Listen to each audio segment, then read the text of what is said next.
This invasion needs a couple of things. You're looking at weather. You're looking at tides.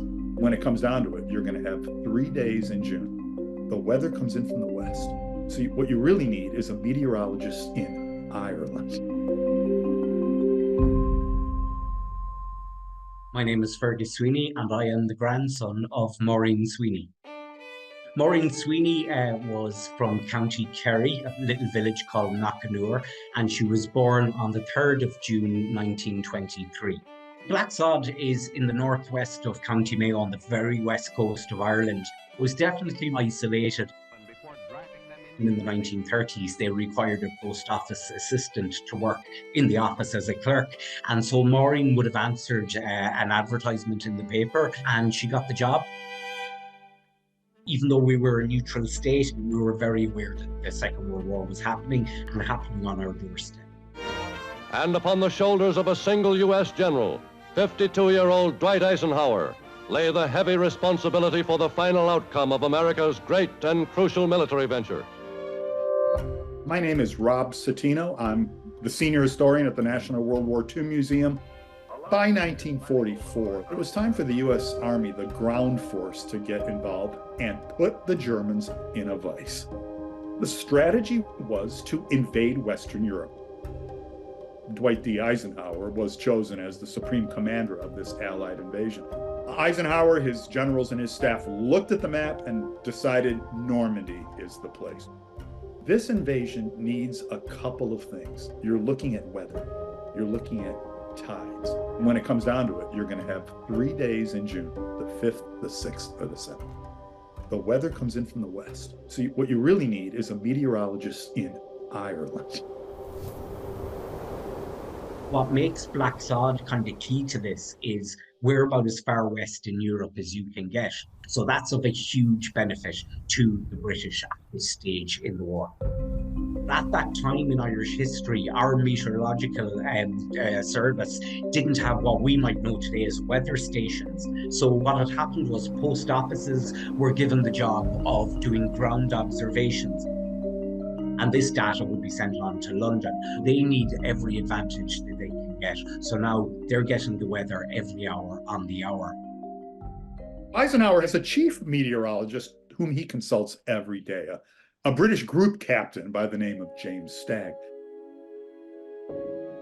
June 3rd, 1944, that's going to be Maureen's 21st birthday.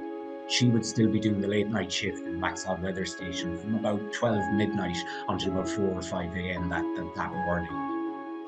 So at about 3 a.m. on June 3rd, she's going to do a reading, she's going to check her barometer in the office, and she's going to see a rapid drop in pressure. It was going to mean bad weather over the British Isles and over the English Channel for the next couple of days. She's going to relay that information to the Met Service in Dublin. Then the Met Services in London, they're going to pass that information on to Allied Command. This little weather station on the west coast of Ireland is going to be kind of a linchpin to their decision making. They want to make sure that when they get Maureen's readings, that these readings are accurate, and they're actually going to make 3 phone calls to the weather station in Blacksod. And my grandmother says that it was a squeaky-voiced English woman who rang first, and she would have asked Maureen to check her numbers, repeat her numbers. And then a gentleman came on about an hour after again. Must have thought we were half asleep. We were up all night. So they check their numbers and they repeat their numbers. Stagg is aware that there's a bad weather system in the Atlantic. With Maureen's 3 a.m. reading, he knows now that this weather system that's in Blacksod is going to be sitting right over the channel and on the coast of Normandy for June 5th. Stagg immediately goes to General Eisenhower and says, "I'm worried about our plans for the 5th. Had the Allies decided to invade on June 5th, they would have had a catastrophe on their hands. 5, 6, 8-foot swells in the English Channel.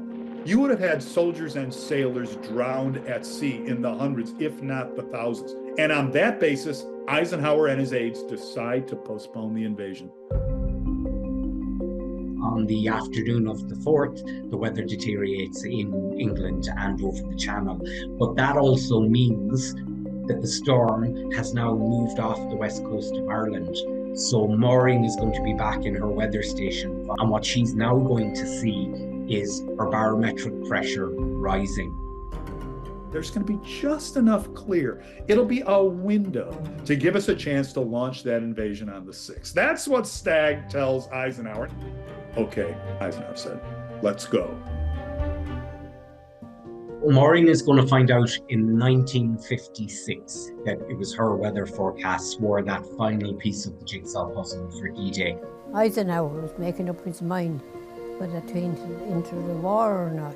When he saw the report from Black Sod Point, he went ahead then. After the war, incidentally, someone asked Eisenhower, how do we win the D-Day campaign? He smiled and said, we had better meteorologists than they did. Maureen passed away on the 17th of December 2023. Maureen lived to the age of 100 years and 5 months. She lived a happy life here in the village of Blacksod. My grandparents always reminded us who made the sacrifices that day. Young men who were 18, 19, guys who hadn't experienced life, and they gave it all up so that we could be free.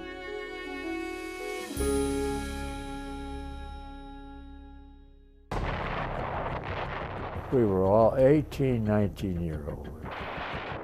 I had 2 MG-42s that were shooting at me from opposite sides. They were trying to kill me.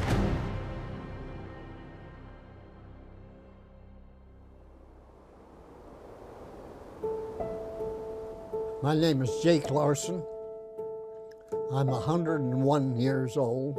I grew up in Minnesota. My name is Bob Gibson. I've lived in Hampton all my life practically. I'm 101 years old.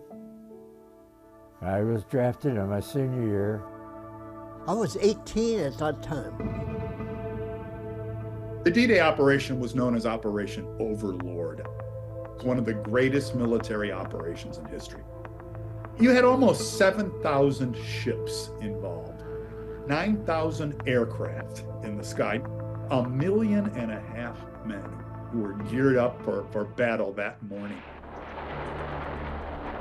It took, I forget how many hours to go across the English Channel, but it was rough, I'll tell you. It's a flat bottom boat on what they call a Rhinal ferry. It's nothing but a big pontoon. The Allies are landing across over 100 miles of Norman coastline. You have Utah Beach and then Omaha Beach. There's Gold for the British, Juno for the Canadians, and Sword for the British. I know Utah, all young fellas, 18, 19 years old. I was on Omaha Beach. I was an operations sergeant. We got on this landing craft, infantry, and it was rough. I drove a tractor on it with a 90mm gun on the back. Our job was to get that gun on the beach and get it there as quick as you could. And we were to guard an ammunition dump as soon as we could get on the beach. Was I scared? Never, never scared. Of course we all knew there's a possibility of us not coming back. I never gave it a thought that I wouldn't make it. The Germans had troops and fortifications and guns at all 5 of those beaches. I was on the easy red approach. The pilot got a little bit scared, so he let us out a little bit soon. We were in water right up to our chin, and we should have been up to our waist. We got off of the Rhinal ferry onto the beach. We had to go in a half a mile, 3/4 mile. We went in. They were killed en masse. 75-man platoons, 2 and 3 survivors in the opening minutes. More people killed on Easy Red than any of the other landing strips. I didn't get a scratch. And some of them never even made the beach. And that's the part I don't like to talk about. Because you had to run over people to get on the beach. And that's tough, let me tell you. I had two MG-42s that were shooting at me from opposite sides, from above. They were shooting from the cliffs. I'm down on the ocean. They were trying to kill me. The Germans had pillboxes. Our biggest problem was to get these fellas out of the pillboxes.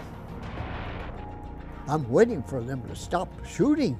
So I turned my head, and there was the body of the soldier laying there, and his helmet had no head in the helmet. This guy is telling me, get up and run right now. And I did, and it was like magic. The MG-42 machine guns both shut off at the same time. I was 5'10". I weighed 120 pounds. I'm glad the Germans aren't good at shooting at toothpicks. I made it to the beach. The next thing I can remember, I was digging my foxhole. I was looking to set up that command post. That was my duty, and we got it set up. It was still hot for the 5 days, but it calmed down. The troops got ashore against German opposition and with losses, but managed to get ashore and establish themselves very firmly. Pretty soon you have over 1 million Allied forces ashore in the Normandy beachheads. The war would never have ended in May of 1945 if the Allies hadn't landed in Normandy successfully in June of 1944. 99% of the generational cohort that fought World War II is gone. There's so many people buried over there. I have no one left. No one. Here's that generation. They did great things for themselves, for the country, and for the world. God, I miss you guys. And I'm sorry about leaving you there. But if it wasn't for you guys made it possible for me to come home. You led the way for me. And I'll thank you for the rest of my life. You are the heroes.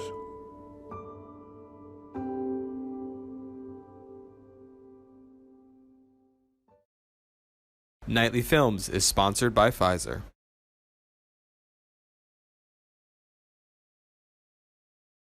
Thanks for watching our YouTube channel. Follow today's top stories and breaking news by downloading the NBC News app.